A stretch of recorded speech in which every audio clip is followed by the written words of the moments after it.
नमस्कार. तर मित्रांनो, क्रिकेट अँड मच मोरमध्ये आपलं स्वागत. अनपेक्षितरित्या ODIमध्ये आपलं पानिपत झालेलं आहे. आजपासून आता T20ची सुरुवात होती आहे. T20मध्ये आपला संघ टॉपचा, यात काही वादच नाही, पण न्यूझीलंडचा संघही तेवढाच तुल्यबळ आहे. काय होईल सांगता येत नाही. आणि गौतम गंभीरबद्दल काही वैयक्तिक आकस अजिबात नाही आहे, पण गौतम गंभीर कोच झाल्यापासून आपली सगळ्याच ह्याच्यामध्ये पिछाड होती आहे. रेड बॉल असू दे, व्हाईट बॉल असू दे, टेस्ट मॅच असू दे, ODI असू दे, T20मध्ये आता बघू काय होतं आहे. फक्त T20 हा एकच एरिया असा राहिला आहे की जिथे आपला कम्प्लीट हे झालेलं नाही आहे, पराभव झालेला नाही आहे. पण असं आहे ना की शुभमन गिलचं कॅप्टनशिप पण थोडीशी अजून मॅच्युअर नाही असंच म्हणायला लागेल ODIच्या बाबतीत. पण सूर्या अगदी परफेक्ट कॅप्टन वाटतो. त्यामुळे सूर्या सिरीज लॉस वगैरे असं काही वेळ आपल्यावर येऊ देणार नाही अशी आशा वाटते. बघूया काय होतंय. आणि दुसरं एक महत्त्वाचं गोष्ट म्हणजे न्यूझीलंडचा हा संघ असा आहे ना की it is a nemesis for us. आपल्याला ऑस्ट्रेलिया त्रास देते का? देते, पण खरा त्रास आपल्याला कोण देतं तर न्यूझीलंडच. ऑस्ट्रेलिया नाही, इंग्लंड नाही, साऊथ आफ्रिका नाही, पण आपला मार्ग रोखणारा संघ म्हणजे न्यूझीलंड. हे कितीतरी वेळा सिद्ध झालेलं आहे. आता ICCच्या ज्या टुर्नामेंट्स, मेजर इव्हेंट्स असतात त्याच्यामध्ये म्हणजे पहिल्या ह्याच्यानंतर पुढच्या क्वालिफायर्समध्ये, त्यानंतर सुपर 6, सुपर 8 किंवा क्वार्टर फायनल, सेमीफायनल, या प्रत्येक स्टेजला स्पर्धेतून आपल्याला जर कोणी बाहेर काढलं असेल तर आत्तापर्यंत प्रत्येक वेळेला न्यूझीलंडने. It is a jinx. न्यूझीलंडचा जिंक्स आपण कधी सोडवणार आहोत? मला वाटतं ही वेळ आहे त्यासाठी योग्य आहे. कारण लगेचच फेब्रुवारीच्या पहिल्या आठवड्यात सुरू होतं विश्वचषक स्पर्धा, ती पण भारतातच होती आहे. आत्ता तसं पाहिलं तर आपल्या दृष्टीने सगळं ऑल इज वेल आहे. आपला संघ एकदम बरात आहे. मुख्य म्हणजे आपले जे फलंदाज आहेत त्या प्रत्येकाचा स्ट्राईक रेट जो आहे तो नियर अबाउट 150 प्लसच आहे. आणि T20मध्ये तुम्हाला ह्याला वेळ मिळत नाही अजिबात डावाची हे म्हणजे बांधणी करण्यासाठी, किंवा जो ODIमध्ये मिळतो तो मिळत नाही. आल्यापासून हाणामारी सुरू करायला लागते.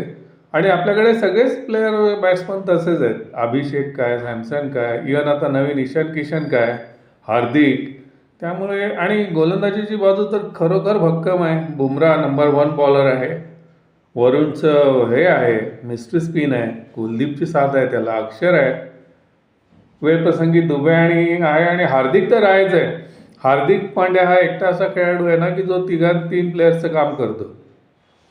त्यामुळे आता आणि एक बरं आहे, विश्वचषक स्पर्धा जी आहे त्याच्या आधी आपल्याला जो सामना करायचा आहे तो न्यूझीलंडच्या संघाबरोबर करायचा आहे. आणि न्यूझीलंडच्या संघाबरोबरचे आपले जे हे होणार प्रॅक्टिस मॅचेस होणार त्या खरोखरच त्याचा आपल्याला नक्की फायदा होईल. 2 गोष्टी, एक तर टफ ऑपोनंट्स आणि दुसरं म्हणजे स्पर्धा होणार आहे भारतातच. भारतातल्या ह्याच्यातच ग्राउंड्सवर आपला परफॉर्मन्स कसा होतो हे सगळंच समजेल. दुसरी गोष्ट म्हणजे आपल्याकडचा हिवाळा, विंटर आता संपत आलेला आहे. त्यामुळे ड्यू फॅक्टर हा तितकासा महत्त्वाचा असणार नाही आहे. बघूया, आजच सामना पहिला सुरू होतो आहे नागपूरला, तिथेच बऱ्यापैकी कळेल. कारण ड्यू फॅक्टर जो आहे ना तो या खेळाला मारक आहे खरं तर. असं होतं की टॉसला खूप महत्त्व येतं. जर ड्यू फॅक्टरवरतीच मॅचचा जर निर्णय लागायला लागला तर टॉसला महत्त्व येतं. पण बहुतेक आता आपला इथला हिवाळा संपतोय, त्यामुळे ड्यू फॅक्टर हळूहळू कमी होत जाणार आणि नसेल असं लेटस होप सो. आजच कळेल नागपूरच्या पहिल्या ह्याला. तर या T20साठी आपला जो संघ असेल माझ्या मते,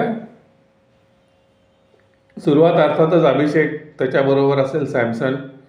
आणि कालच्या प्रेस कॉन्फरन्समध्येच सूर्याने सांगितलं की 3ऱ्या जागेवर आम्ही संधी देणार आहे ती नक्कीच ईशान किशनला.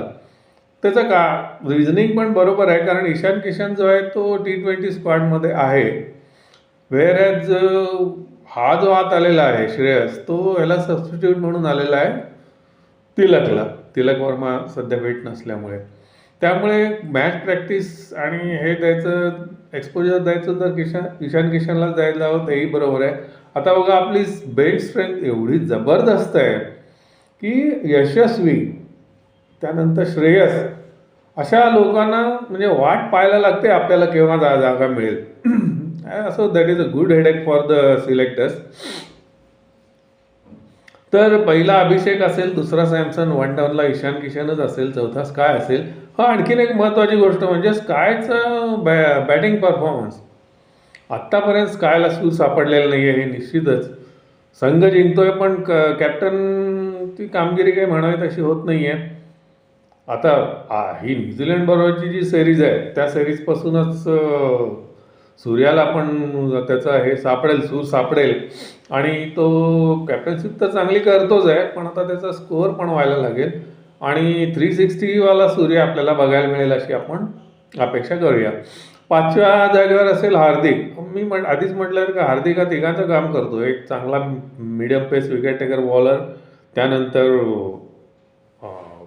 चांगली हाणामारी करणारा फलंदाज, दोन्ही करू शकतो तो. मॅच फिनिशर पण आहे आणि गरज पडेल तसं पार्टनरशिप डेव्हलपमेंट हे सगळं योग्य रीतीने करू शकतो तो.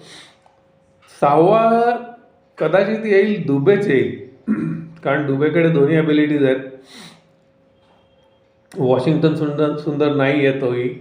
त्यामुळे एक दुबे आणि रेड्डीमध्ये जर हे करायचं झालं तर दुबेला संधी मिळायची हे जास्त आहे, म्हणजे शक्यता जास्त वाटते रेड्डीपेक्षा. कारण दुबे विकेट टेकर आहे, रेड्डी अजून बॅटिंग चांगली आहे, पण दुबे बॅटिंग आणि बॉलिंग दोन्हीमध्ये याच्यापेक्षा बरा वाटतो, काय सांगता येत नाही. अक्षर तर जेन्युइन ऑलराऊंडर म्हणायला हरकत नाही अक्षरला.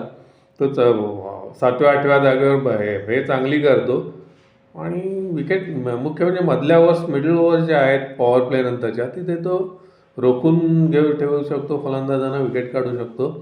त्यामुळे अभिषेक 1, सॅमसन 2, ईशान किशन 3, स्काय 4था, 5वा हार्दिक, 6वा दुबे आणि 7वा अक्षर, हे 7 पहिल्यांदा वाटतात. आता 8वी जी जागा आहे ही अलीकडे त्याला फारच महत्त्व आलेलं आहे. 8व्या जागेवर एक चांगली फलंदाजी करणारा गोलंदाज हवा. हे जर पक्क ठरवलं असेल तर मग 8व्या जागेवर हर्षितला खेळवतील, कारण हर्षित बॅटिंग खरोखर चांगली करतोय, जे चांगलं करतोय ते करतोय. मग तिथे कुलदीपला संधी मिळायची शक्यता कमी आहे.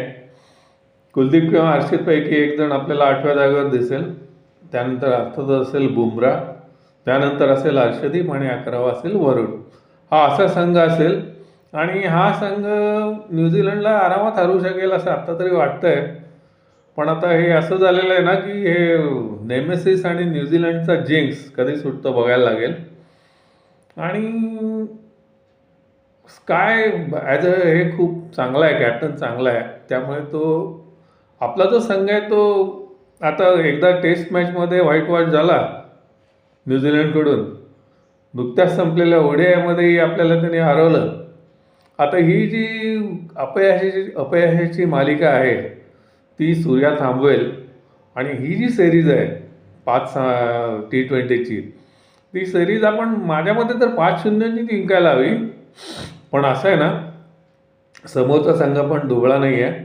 त्यांच्याकडे बेसिकली 11मधले 7 ऑलराऊंडर आहेत असं म्हणायला हरकत नाही. मिचेल सँटनर स्वतः चांगला कॅप्टन आहे, चांगला ऑलराऊंडर आहे. त्यानंतर काईल जेमिसननी आपल्याला खूप सतवलेलं आहे. मिचेल सँटनर, काईल जेमिसन हे दोघं आपल्याला बॉलिंगमध्ये त्रास देणारच आहेत. त्यानंतर सचिन रवींद्र फलंदाजीमध्ये आहे आणि डेरिल मिचेलला कोण विसरणार. डेरिल मिचेल तर भारताच्या अगेन्स्ट म्हणजे तो अगदी हॅपी हंटिंग म्हणतात ना तसं ग्राउंड आणि happy hunting place, even happy hunting opponents, त्याच्या दृष्टीने आपणच आहोत. तर मित्रांनो, 7 फेब्रुवारीपासून जो सुरू होणारा विश्वचषक स्पर्धा जी आहे ती विश्वचषक स्पर्धा आपण होस्ट करतोय आणि होस्ट नेशन जिंकायचं सुद्धा हे खूप कमी असतं. तसंच गेल्या खेपेचे चॅम्पियन आपणच आहोत, त्यामुळे ते आपल्यापाशीच ठेवायचं आहे विश्वचषक. ह्या सगळ्या अवघड गोष्टी असल्या तरी आपल्या संघाला सहज साध्य आहेत आणि त्याची सुरुवात आजपासूनच होती आहे. बघूया तर मग कसं कसं काय काय होत जाते आता T20मध्ये. All the best to our team. आपण जिंकणार नक्कीच. न्यूझीलंडची सिरीज तर जिंकणारच, विश्वचषक तर जिंकणारच, यात काही वाद नाही. आपल्या सगळ्यांचा जो आहे पाठिंबा तो आपल्या संघाला आहेच आहे. आपल्या शुभेच्छांसह स्काय बॅटिंग आणि कॅप्टनशिप दोन्ही ह्याच्यावरती चांगला परफॉर्म करेल आणि ही मालिका आणि विश्वचषक दोन्ही आपलेच असतील. या नोटवर आपण पुन्हा भेटूया. तर मित्रांनो, माझे व्हिडिओ तुम्हाला आवडत असतील तर माझं चॅनल सबस्क्राईब करा, लाईक करा आणि शेअर करा. बरं आहे, तर मग भेटूया पुन्हा.